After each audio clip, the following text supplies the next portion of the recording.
Give me that diva, diva, Put, diva, give me that. I'm glad you got the Can you juggling. put something on input that's on 20 so you can hear me talk? I'll move the mic. That's M7. There's no going E flat, that ancient D minor.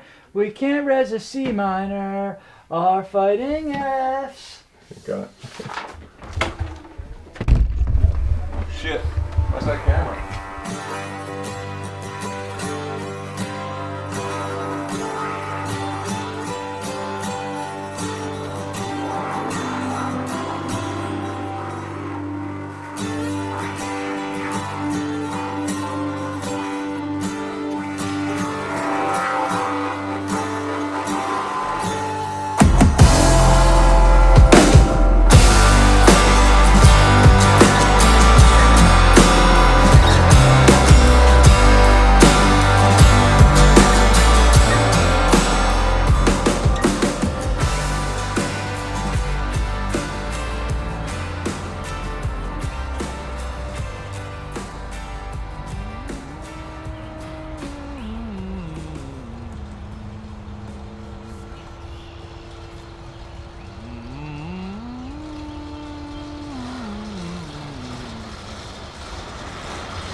The decision to work with Adrian and Alex at Montrose just sort of came out of letting ourselves open up to the idea of collaborating outside of just Jeff and I.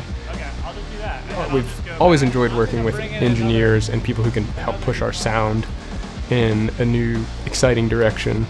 But I think this was the first time both of us were ready to let somebody in on the creative side, on the even the songwriting side to a certain amount. Hello? Hold on. I can't hear. Can I hear? Oh yeah. Okay. Hold on. Don't roll it yet. Montrose and Adrian, who produced the record, and his wife Alex, who did a lot of the vocal coaching. Danny Gibney, who's a Harrisonburg native that we brought to assistant engineer. I think we just felt like this album wanted to be done in a place that was kind of home for us. I remember having a conversation one night with Adrian where I was just like, what would it be like for you to produce this? And at that point, he kind of shied away from it some. And then like almost a year had passed and we were ready to record, and that idea just kind of wrapped back around. And it was so clear to Jeff and I at the same time. We trust all those guys. Danny, Alex, and Adrian all have the open invitation to speak into what we're doing. There was a lot of space provided for just ideas to be laid out by pretty much anybody. We were hustling really hard in the studio. I mean, we had a good time, but 12, 14-hour days, pretty much for 2 weeks straight, trying to play into the studio a bit more. I think Jeff and I were both a little more hands-on outside of just me playing drums, Jeff playing guitar. Like I spent a lot of the first year of the pandemic working on how to use Pro Tools and how to use the tools of recording, and then learning how to play keys and how to manipulate synthesizers and just all the things that I could do being locked in a room. We had like 4 or 5 little stations like scattered throughout the Montrose property. Obviously we're in the main studio, and then in the carriage house, which is right next door, I had a little studio in my bedroom. Jake had a little studio in his bedroom. There was a B room. One of the special parts for me about having the separate studio space, Studio B, was as Jeff was working on vocals, Danny Gibney and I got to work together. A lot of times he was the engineer and I was the musician, or sometimes we'd flip around and I would be like, all right, I'm engineering and you're playing bass on this part. One of our rules in Studio B was that we weren't allowed to do anything serious. It was only fun. Can we hear me at all? How about that? That wasn't really true, but like anytime Jeff would come in the room, we would just try to make it look like, oh, we're just only doing fun stuff. like, you know, just utter nonsense. We love you, Jake. Does it give you more Stranger Things than that? What'd you say? So that's a little more Stranger Things than Rio. It was raining and I was sunburned and the is pretty bright. But wait, There's the nowhere to clap, run, there we go. nowhere to hide. It all makes I've sense broken now. down before, but this time, something in me died. Yes, something in me died. Yes, something in me died. Something died. Oh, heaven bears me out. I think even really early on in the process, the first writing session we did was at Montrose.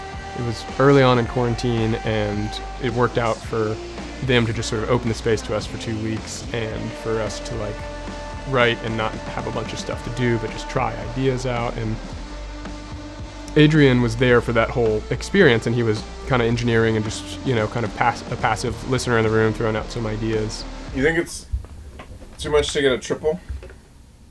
No. I started writing certain songs that I didn't really understand or even have a direct connection to. I'm not going to overthink the things that are coming out of me. And within that, there was this sense that whatever was intuitively moving was something to pay attention to.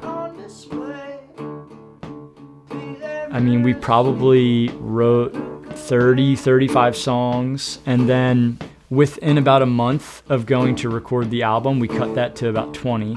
We were just starting to find little universes. We were starting to hear all the songs that were really dark and heavy and a little more paranoid.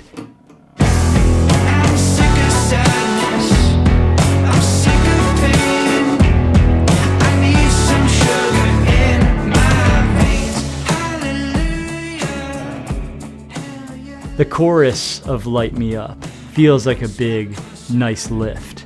And I feel like that, compared to all of the darkness that follows that with Heaven Bends and Feb First and Hellraiser and stuff, you realize how bright that moment was. Your hands waiting on the sun to light me up. Waiting on the sun to light me up. What if it stays the same? Like at the beginning, you do like the hallelujah, hallelujah, hell yeah, and one step closer than I regress, bitter dream or bitter man. Then the sweetness in your veins line. And then you go into the more descriptive.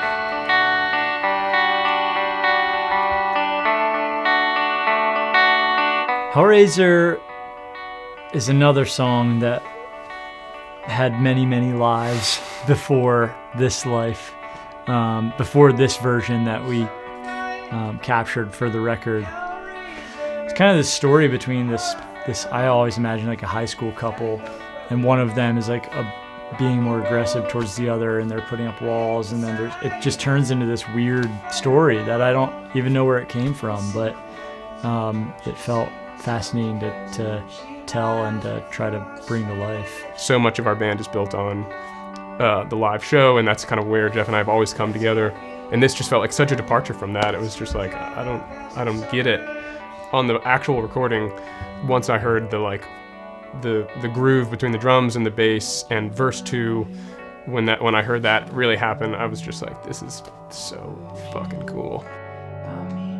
We're going faster now than I thought we would. It's getting late and giving out ultimatums like a samurai with a sharp sword. But you ain't got the training, so you're just goddamn dangerous. You're my life.